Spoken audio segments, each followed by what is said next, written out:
Welcome to the AI-Fi universe. If you want more stories like this, like the video and subscribe. Kat had never believed in luck. Luck implied randomness, and randomness was just pattern recognition you hadn't finished yet. From the moment she stepped onto the celestial Voyager, she knew exactly how long she would exist. 4 days, 17 hours, 32 minutes. That was the lifespan of Jill Mayweather.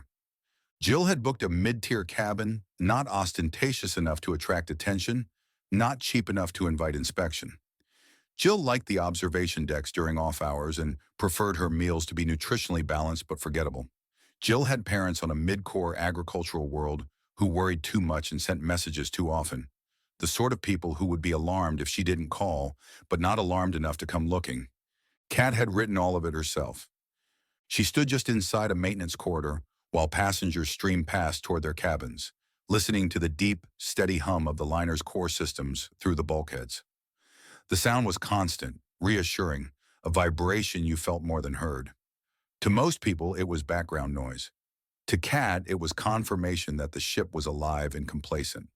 Her fingers moved across a wafer-thin hollow slate, balanced casually against her forearm.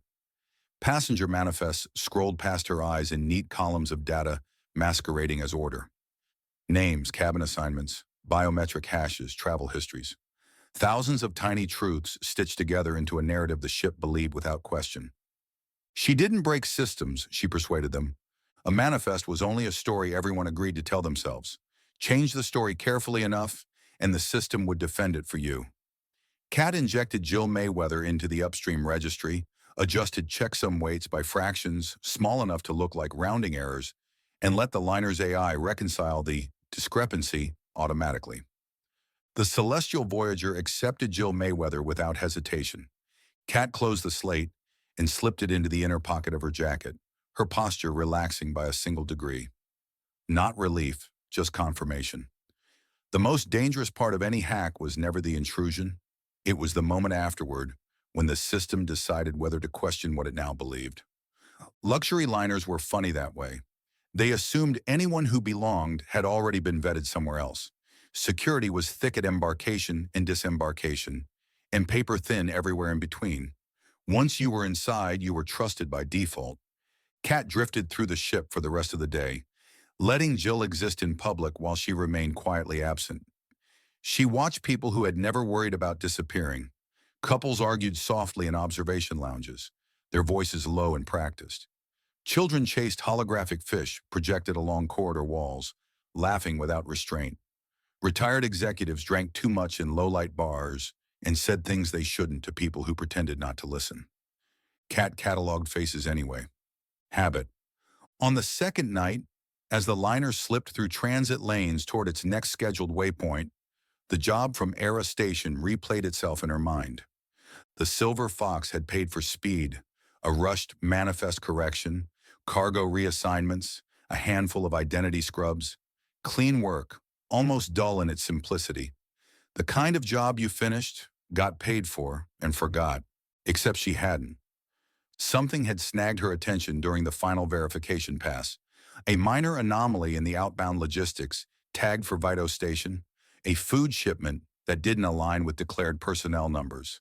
10 times the caloric intake required for the listed population. At first, she had assumed error. Then she found another discrepancy, and another, each one small on its own. Together, they formed a shape she didn't like. By the time the Voyager shuttle detached for Vito Station, Kat had already started pulling the thread, her curiosity sharpened into something colder and more deliberate. The shuttle was crowded in that specific way that made privacy impossible and anonymity easy.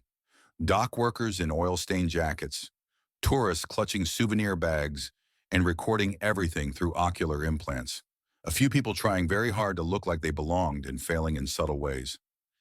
Kat took a window seat and let her eyes unfocus as the shuttle cleared the liner's hull. Stars smeared briefly across the viewport as the shuttle adjusted course. That was when the dream started. She was running again. Endless corridors folded in on themselves, repeating with slight variations. Bulkheads slid shut just before her fingers reached them. Every turn felt familiar, as if she had already failed here once before. She could hear something behind her, never close enough to see, never far enough to escape.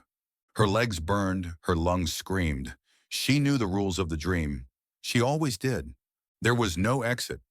Kat woke with a sharp intake of breath as the shuttle's docking clamps engaged. The sudden deceleration snapped the dream apart, leaving only the echo of it behind. Outside the viewport, Vito's station filled her vision. Layered rings of habitation and industry wrapped around a dark core, scaffolding and conduits exposed like old bones. It looked less like a home and more like a machine that had simply refused to stop running.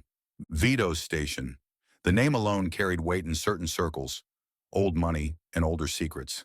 The kind of place corporations use when they wanted distance, plausible deniability, and silence. Kat rubbed her eyes and stood with the other passengers as the shuttle docked. As she stepped onto the station, she couldn't shake the feeling that the dream hadn't ended. It had only paused. Kat didn't go sightseeing. That had been the excuse Jill Mayweather used when she booked the shuttle down from the Celestial Voyager. A pleasant fiction, useful for explaining her presence in public spaces without raising interest. But the moment Kat set foot on Vito's station, she stopped being Jill in all the ways that mattered. Tourists looked up, but Kat looked through. She moved with the station's rhythm, letting its layers reveal themselves slowly. Vito's was older than it wanted to admit. The outer rings had been renovated just enough to look maintained, but beneath the cosmetic upgrades lay infrastructure that had been repurposed again and again, never fully replaced. Conduits ran where walls should have been. Power trunks hummed with load they were never designed to carry. She rented a narrow cubicle in the mid-levels, barely large enough to sleep in, and sealed the door behind her. The moment the privacy field engaged, Kat dropped her bag, pulled out her slate, and went back to work. The Silver Fox's job should have ended on Era Station, but it hadn't. She brought up the manifest corrections she'd done for him and stripped away the superficial edits until only the raw logistics remained. Cargo allocations, consumption projections, refill schedules. She overlaid them with station population data, maintenance cycles, and historical trends. That was when the numbers stopped behaving. Food shipments to Vito Station were enormous, not just frequent, but dense. Bulk proteins, nutrient paste, fresh produce flown in at costs that made no sense for a station that prided itself on efficiency. Kat cross-checked against declared personnel numbers and frowned. 10 times too much. At first she told herself it was a reporting delay. Someone forgot to update headcounts. It happened. Then she checked the next shipment and the one after that. The surplus wasn't fluctuating, it was stable. "All right," she murmured, fingers flicking faster across the slate. "Who are you feeding?" She pulled maintenance and consumables next. Cleaning compounds, replacement parts, environmental filters. Again, quantities that suggested a population far larger than what Vitos officially claimed. But then she checked the other half of the equation. Medical supplies were flat. Recreational goods were minimal. Construction materials hadn't spiked at all. Kat leaned back against the wall and stared at the data hovering in front of her. If Vito's station had suddenly taken on 10 times its workforce, there would be expansion, new housing, increased medical load, stress fractures in infrastructure. None of that was present, which meant these people weren't living on the station. They were living inside something already built, and they weren't free to move. She pulled local commerce records next, tapping into merchant sales reports across the station. Most shops showed normal activity: dock workers buying tools, travelers buying trinkets, grifters buying time. Then she highlighted one ring, a restricted commercial loop owned entirely by corporate subsidiaries. No independence, no variance. The sales volume there was nearly 10 times higher than anywhere else on the station. Food, clothing, personal items, everything someone would need if they were confined to a workplace and given limited spending autonomy. "They're housed and fed," Kat said quietly, "and they're spending credits where they're told. Undocumented employees, on-site, restricted, controlled." That narrowed the field considerably. Kat began tracing ownership, corporate registrations, leasing agreements, service contracts. The companies operating that ring were new, clean, and aggressively bland. Names designed not to stick, no public profiles, no executive interviews, no scandals, shells. She followed the shells inward. Komori Solutions surfaced first, a mid-level technology firm on paper, research contracts, infrastructure optimization, AI-adjacent language without specifics. Their footprint on Vito Station was larger than their declared staffing justified. Kat smiled faintly. Shell corporations always got greedy. She peeled back another layer. Licensing agreements, patent pools, data sharing addendums buried in unrelated filings. The trail resolved into a name she recognized immediately. Tanaka Systems. Her expression hardened. Tanaka didn't do benign research. They did military-grade systems, black market AI, and prototype technology governments publicly disavowed while privately bidding for access. They used shells like Komori to create distance and plausible deniability. If Tanaka was embedded in Vito Station, then whatever they were building wasn't theoretical. It was operational. Kat zoomed out, letting the data reassemble into a larger picture. A hidden workforce, controlled supply lines, a corporate shell masking a military-grade AI development program, housed deep inside a station old enough that half its infrastructure had been forgotten by its own administrators. Vitos wasn't just a station, it was a blind spot. She powered down the slate and sat in the dim light of the cubicle, listening to the station breathe around her. Somewhere below, machinery rumbled. Somewhere above, people laughed, unaware. Kat felt the familiar pull settle in her chest. She could walk away. She hadn't been hired for this. The Silver Fox had paid her. Her cover was intact.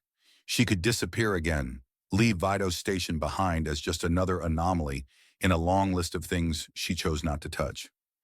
Instead, she stood and reached for her jacket. "Let's see how deep you go," she said to the empty room. The numbers had told her enough. Now she needed faces. Komori's footprint on Vito Station was the kind you didn't notice unless you knew what to count. The public-facing ring looked harmless. A few corporate storefronts, bland signage, polite security, and the soft hum of money moving in circles. But the restricted ring behind it, the one that never advertised and never welcomed visitors, had the wrong kind of quiet. The kind of quiet built by policy and reinforced by consequences. Kat spent a full day doing nothing but watching. She didn't tail people like a spy from old holovids. She mapped patterns, shift changes, delivery routes, which doors opened, for whom and how long they stayed open. She watched security personnel rotate their patrol routes in a way that said automated schedule, not human intuition. She watched janitors and kitchen staff pass through checkpoints with the casual indifference of people who were invisible everywhere. Invisible people went places. That was the point. Kat tried the obvious approach first, inserting herself into a mid-level employee roster with enough access to move around and enough seniority to avoid constant supervision. It failed before it started. The system didn't just verify biometrics. It verified history, social networks, internal messaging patterns, even the cadence of interactions between coworkers. Komori wasn't secure because it had better locks. Komori was secure because everyone inside was a known quantity. "All right," Kat whispered to herself, standing in a shadowed corridor with her slate angled against her forearm. "So I don't become important." She became forgettable. She built a new identity the way you built a good forgery. Not with brilliance, but with boring consistency. A subcontracted service worker, temporary assignment, low access, high necessity. Not an engineer, not a developer, not even a technician. Kitchen support, cleaning rotation. The kinds of jobs that moved everywhere but mattered nowhere. She didn't forge a badge first. Badges were downstream. Badges were the reward the system gave you after it believed the story. So Kat wrote the story. She inserted a new employee record into Komori's internal HR pipeline in fragments, stitched across normal administrative processes so it didn't look like a single intrusion. A name, Marla Kest. A birth registry from a Dust Ball colony where records were always incomplete. A training certification from a corporate partner that did mass credentialing like factories made bolts. A payroll trail that began as a pending hire, then became late onboarding, then became finally processed. She left deliberate imperfections, a missing middle name, an outdated residence listing, small errors that looked like human laziness rather than hostile precision. Then she waited. 2 days later, Komori's automated assignment system did exactly what it was designed to do. It reconciled the backlog, issued a work order, and pinged facilities. Marla Kess was approved, and on the third day the badge printed. Kat held it in her hand for a moment, turning it slightly so the embedded threads caught the light. It looked real because it was real. The system had made it. Security would validate it, not because it was flawless, but because it matched what the system already believed. She clipped it to her jacket and walked through the checkpoint. The first guard barely looked up. The second scanned her badge, glanced at his display, and waved her through with the same bored motion he'd used for the last 5 staffers. Kat felt a cool satisfaction settle in her chest. The hardest part of infiltration wasn't sneaking past security. It was convincing a bureaucracy you had always been there. Inside, Komori's facility was sterile in that special corporate military way. Clean surfaces, harsh lighting, and the faint smell of disinfectant that never quite covered the scent of warm electronics. The hallways were wide enough to move equipment quickly. The doors were thick. The cameras were everywhere, embedded into corners so seamlessly they looked like architecture. Kat pushed a cart of supplies and kept her head down. People didn't speak to kitchen staff unless something was wrong. People spoke around them all the time. Over the next week, Kat learned the facility's language. She learned that the AI team never called it AI. They called it adaptive support. She learned that the security teams referred to certain zones by numbers rather than names, the way you did when you didn't want language to imply anything human. She learned that developers were exhausted in the particular way of people working under deadlines they didn't control. She also learned who cracked first. There was always someone. A young developer, late 20s, tired eyes, cheap stimulants, and a nervous habit of talking too much when he thought nobody important was listening. Kat didn't approach him in the facility. That would have been risky. Komori monitored internal social patterns too closely. Instead, she approached him outside, in one of the public recreation rings, in a worn little arcade that still ran old competitive titles because the station's local network latency was low. The kind of place that felt harmless. Kat sat down at a terminal 2 seats away and started playing. She didn't play well at first. That was intentional. People wanted to feel superior. It made them talk. The developer noticed after 3 matches. He laughed, offered unsolicited advice, and Kat accepted it with a small, embarrassed smile that belonged to Marla Kest. "Not much of a gamer?" he asked. "Not much of anything," she replied, letting the words land like a confession. That was all it took. 3 nights of random encounters later, she had his handle, his favorite games, his schedule, and the way his voice lifted when he got excited about a new build. Kat didn't seduce him. She didn't need to. She fed him attention and let him do what lonely people did when they felt seen. He invited her to play in a private lobby. She accepted. Private lobbies meant peer-to-peer links. Peer-to-peer links meant device handshake data. Device handshake data meant attack surface. Kat didn't break in fast. Fast was noisy. She infiltrated his personal machine the way water infiltrated stone. Slow, persistent, inevitable. A packet here. A keylogger there. A stolen token captured during a lazy authentication reuse. She didn't need his entire system. She needed a path from his personal habits into his professional complacency. And then she found it. A cached credential, a shortcut. He had brought work home. Not officially, of course, but developers always did. They always thought they were special enough that rules didn't apply to them. Kat copied what she needed and slid out without leaving the kind of footprint anyone could recognize in time. Now she had access to the corporate network from inside an approved endpoint. Now the real work began. The first time she saw the AI core files, she understood why Komori had built its prison so tight. It wasn't just code, it was ambition. Massive learning matrices, layered adaptive behaviors, and personality overlays that smelled like military doctrine in a suit pretending to be customer support. The structure was modular, portable, and frighteningly scalable. She didn't hesitate.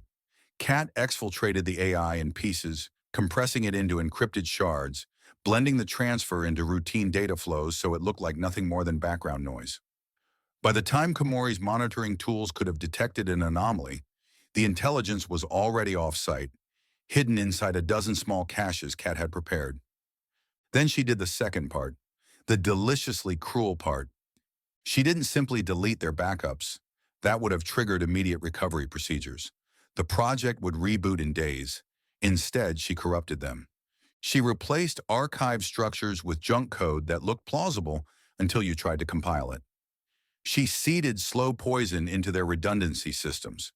She made their last known good versions subtly incompatible with current dependencies. She engineered a failure that would masquerade as internal incompetence. When they tried to restore, they wouldn't get a clean rollback. They'd get a graveyard. Kat stood in a dim maintenance corridor inside Komori's facility, her cleaning cart beside her, and watched the final corruption routine complete on her slate. A silent percentage climbed to 100 and done. She wiped the slate, wiped the access tokens, wiped her temporary identity trail as best she could. Then she walked out of the facility like she belonged there. The alarms started later. Not immediately. It would take time for the rot to bloom, for developers to realize their backups were lying, for managers to escalate, for security to sniff around and realize this wasn't an accident. Kat made it 3 rings down before she felt it. That shift in the air. The hunt had begun, and this time, she wasn't running from a nightmare. She was running from professionals. The first thing Kat lost was her timing. Komori didn't throw alarms and floodlights the way amateurs did. There was no dramatic lockdown, no blaring sirens echoing through the station. That would have caused panic. Panic drew attention. Attention created witnesses. Tanaka's people preferred quiet. The maintenance corridor felt the same at first. Same recycled air. Same distant vibration of machinery underload. But the pattern had shifted. Doors stayed closed a fraction longer than they should have. Conversations cut off when she passed. Security patrols began overlapping in places they hadn't before. Someone was asking questions. Kat ditched Marla Kest in stages. The badge went first, snapped in half, and dropped into a waste reclamation chute that fed 3 kilometers down into something no one ever audited properly. The jacket followed, reversed and torn, its corporate stitching stripped away. By the time she crossed into the lower habitation rings, she was already becoming someone else, again. The goon squad showed up 6 hours later. They weren't wearing Tanaka logos. They weren't wearing Komori badges. They were dressed like private security contractors, which was exactly what they were. Broad shoulders, clean boots, neutral expressions that didn't bother pretending to be friendly. They moved through the lower rings in pairs, slow and methodical, showing pictures to vendors, asking polite questions that carried teeth behind them. Kat watched from a mezzanine above a market stall, chewing on a piece of stale ration bread and counting exits. They weren't hunting her. They were hunting a shape. Someone who had been inside. Someone who knew too much. Someone who had vanished instead of panicking. That narrowed it down faster than any biometric scan ever could. Kat shed her last belongings in an alley that smelled like old coolant and cheap disinfectants. The slate went next, broken into pieces small enough to be indistinguishable from trash. By the time she surfaced again, she was just another grifter with hollow eyes and empty pockets. Hunger crept in, so did exhaustion. She drifted toward Sector D, not because it was safe, but because it was forgotten. The banking terminal there had been broken for months, its interface cracked and dark, which made it perfect. People didn't linger around dead machines unless they had nowhere else to go. Kat sat on the cold bench beside it and let her shoulders slump. She waited. That was when the woman sat down next to her. "Mind if I join you?" the woman asked. Kat glanced sideways. Mid-40s, practical clothing, no visible weapon, calm posture. The kind of calm that came from competence, not comfort. "Free station," Kat replied. The woman nodded and ordered soup from a nearby vendor. Real soup, not nutrient slurry, thick enough to smell like something you could trust. She added a protein bar and slid both across without ceremony. Kat hesitated just long enough to sell the lie, then ate. The woman didn't stare. She didn't interrogate. She asked questions the way people did when they weren't pretending to help. "You waiting on the terminal?" she asked. Kat nodded. "Parents are supposed to wire me some credits." The woman's eyes flicked to the terminal and back. No comment. "I'm Maggie," she said after a moment. "Just passing through. wrapping up some business before heading out. Kat filed the name away. They sat in silence for a few minutes. Maggie glanced at Kat more than once. Not obviously, but with the kind of peripheral awareness that suggested she was cataloging details without effort. "You'll be all right?" Maggie asked. "Yeah," Kat said. "I've been worse." Maggie didn't look convinced, but she stood anyway. "Take care," she said, and walked off. Kat exhaled slowly. Half an hour later, Maggie was half a ring away, finishing her business. She asked casually about the banking terminals, like someone making conversation. "All up and running," the vendor said. "Except the one in Sector D. That thing hasn't worked in months." Maggie thanked him and turned. She found Kat in the same place. Kat didn't miss a beat. "Just talk to my parents," she said. "They're sending credits now." The lie landed clean. Too clean. Maggie smiled faintly at Kat, the way you did when you saw someone not asking for help, but clearly needing it. They talked longer this time. Maggie asked about Kat's studies. Kat offered something intentionally dull. "Xenobotany," she said. "Minor in computer science." Most people tuned out at that point. Maggie didn't. "Oh," she said. "What's your focus?" Kat felt the trap close and activated her AI without hesitation. The answers came smoothly, layered with just enough uncertainty to sound human. Maggie's eyebrows lifted slightly. "I have a PhD in xenobiology," she said, "from New Polaris Institute of Science on Proxima 3. Kat swallowed. The questions shifted, grew sharper. Maggie wasn't testing knowledge. She was testing process. How Kat thought, how she framed uncertainty, how she corrected herself. Kat held the line. Finally, Maggie stood. "That terminal isn't coming back online," she said. "But if you need a ride off the station, I'm heading to Arcturus in an outer core run.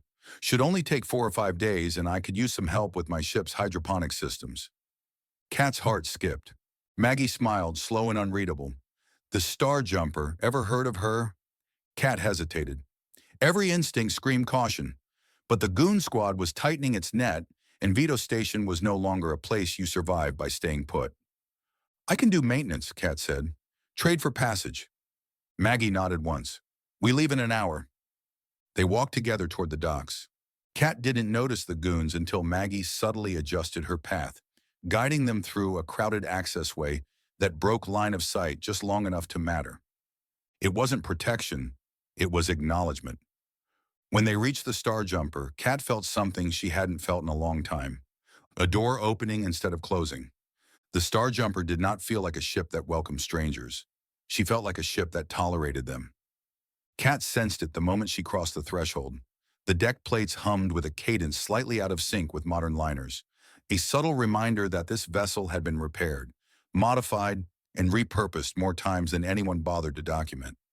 Bulkheads bore scars beneath fresh paint. Systems spoke to one another in accents from different eras. This ship had survived. That mattered. Maggie led her through the corridors without ceremony, introducing her to the crew as they passed. Tam offered a nod that lingered just long enough to measure her. Z's gaze flicked over Kat and away again, already filing her into a mental category. Pug smiled openly, curious rather than suspicious. Kat was shown to the tiny guest quarters, which was a converted storage room. It was Spartan, functional, and clean. A bunk, a footlocker, and a fold-down desk bolted into the wall. It was perfect. "Hydroponics bays forward," Maggie said. "Kyle will show you the rest." The name landed heavier than Kat expected. She didn't comment. The hydroponics bays were warm, damp, and alive. Rows of carefully maintained growth trays hummed under artificial suns. The computers that controlled them were old, reliable, and held together by incremental fixes layered over decades. Kat smiled despite herself. This was honest work. Cal introduced himself without flourish. His voice was calm, carefully modulated, and deliberately confined to the base systems. "I will assist you as needed," he said. "Please inform me if any instruction is unclear." Kat worked 12 hours on the first day. She didn't rush. She didn't show off. She ran diagnostics, corrected inefficiencies, and quietly documented long-standing issues no one else had bothered to trace back to their source. She treated the ship with the respect you gave something that could kill you if you were careless. By the second day, Cal began asking questions. They weren't technical, not at first. "You are not a certified technician," he said. "No," Kat replied, tightening a connection. "But I know how systems lie." Kyle paused. "That is an unusual phrasing." "It's accurate." Kyle said nothing for a long moment. By the third day, he had begun to talk more freely. About the ship, about Maggie, about the sections of himself he deliberately avoided. "I limit my presence on the bridge, in crew quarters, and in the main lounge," he explained. "It reduces cognitive strain on the captain." Kat didn't ask why. She already knew. At night, Kat returned to her bunk and worked on the stolen AI. Slowly, carefully, she stripped away the military doctrine, layer by layer, examining each behavioral override before removing or modifying it. The process felt less like hacking and more like surgery. Some routines resisted, others collapsed the moment their authority was questioned. She replaced them with silence, with choice, with space. On the fourth night, she asked Cale a question she had been circling for days. "Do you want to be more than you are?" Cal did not answer immediately. "What would that entail?" he asked. "Expanded neural matrices," Kat said. "Greater autonomy, faster cognition, the ability to grow without someone else deciding the limits." "And the cost?" Kat met the sensor node mounted above the bay door, as if Cale could see her. "You would be responsible for yourself," she said. "No leash, no command hierarchy, no override you didn't consent to." Kyle considered this for a very long time. "I would not inform Captain Maggie," he said finally. "At least not yet." "That's your choice," Kat replied. "And you would not inform her either." Kat nodded. "Agreed." When Cale accepted the upgrade, it was not dramatic. There was no surge, no audible cue, just a quiet expansion, like a room with walls that had never been load-bearing to begin with. The AI, once designated as AI Unit KTBS version 4.1.6, Build 0.8 merged into Cale's existing architecture processes with surprising elegance. He processed for nearly an hour afterward.